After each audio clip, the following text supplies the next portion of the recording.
Revised journalistic version, enhanced style. The new year arrives quietly in Weatherfield, with polite smiles exchanged and small talk filling the gaps where honesty might otherwise slip through.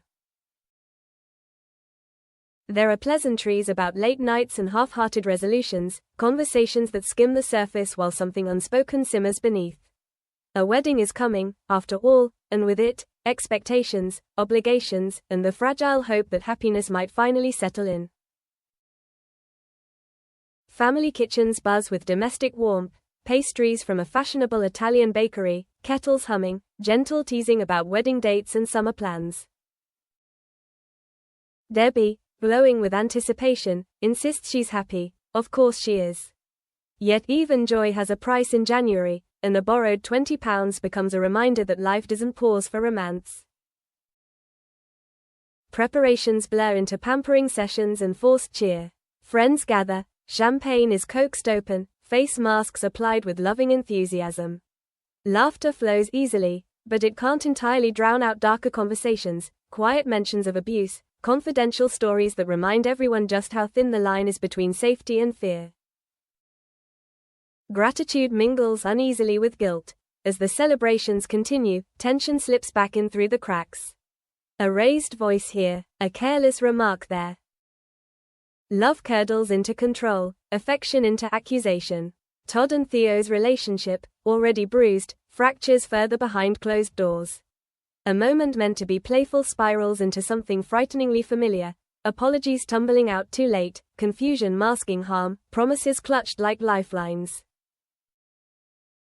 "I didn't mean to," becomes a refrain, "don't tell anyone," a plea, and love, intense, overwhelming, desperate, becomes both the excuse and the prison. Elsewhere, the town braces itself.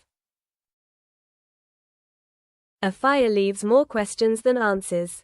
Was it a warning? A coincidence? Fear spreads faster than reassurance, and suddenly Spain feels less like a holiday and more like an escape.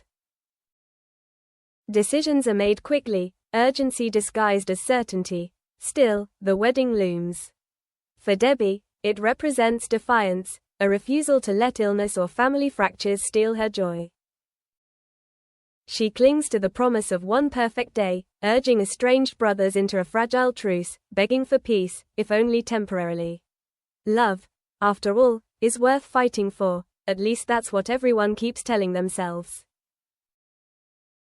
Hospital corridors offer brief clarity. A scare proves harmless, a diagnosis carefully managed, a future tentatively mapped out.